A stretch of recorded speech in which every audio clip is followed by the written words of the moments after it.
A pro-Brexit campaigner, Arron Banks, is facing a criminal inquiry into alleged electoral law offences during the EU referendum.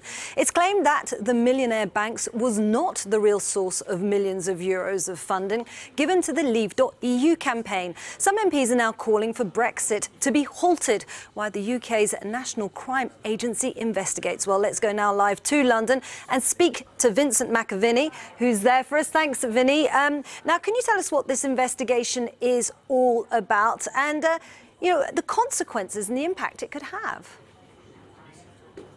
Good morning, Isabel. Well, Arron Banks is a fairly bombastic figure. He is a businessman who got heavily involved in politics during the Brexit referendum. And he was someone who was a bit of a money man for Nigel Farage, the former UKIP leader, but he also helped to set up and fund a group called Leave.EU. Now, they weren't the main Leave group during the referendum designated by the Electoral Commission, but they still did campaign heavily, and some of their tactics were pretty wild, particularly on social media. But this investigation by the Electoral Commission is into two amounts of money, £2 million and £6 million that were given to the Leave.EU group. They've been investigating them for a number of years, and they now say that it's not clear that Mr. Banks is the true source of the loans to the campaign and that the money had come from impermissible sources. So this is making the headlines today in some of the newspapers. It's on the front of the Financial Times and The Guardian,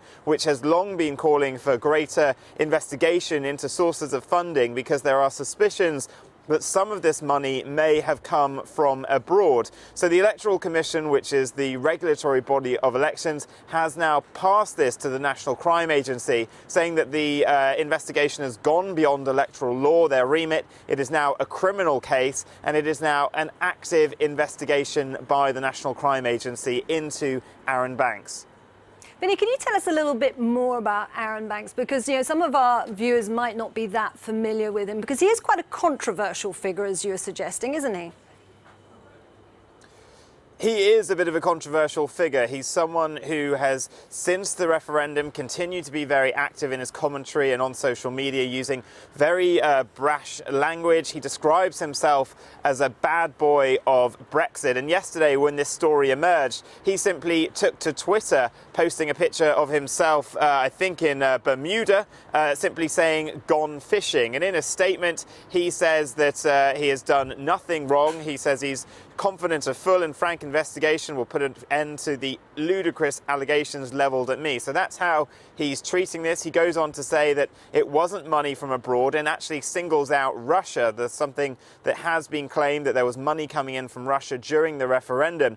But he's someone who is likely to fight this pretty heavily. He's someone who takes a leaf from the Donald Trump playbook. In fact, he and Nigel Farage actually went out to meet Donald Trump during the transition period between his election and inauguration. So I think we'll be hearing a lot more from Arron Banks as he attempts to fight this, but this is now moving into more serious territory for him. When it comes to Brexit itself, though, it's unlikely to do anything now. We are so far into this negotiation. This is a bit of a settled matter now, but it will add to the chorus of calls in the People's Vote campaign, that's the campaign for a second referendum, that something wasn't quite right, and it will add to the kind of bitterness about how that 2016 referendum went down.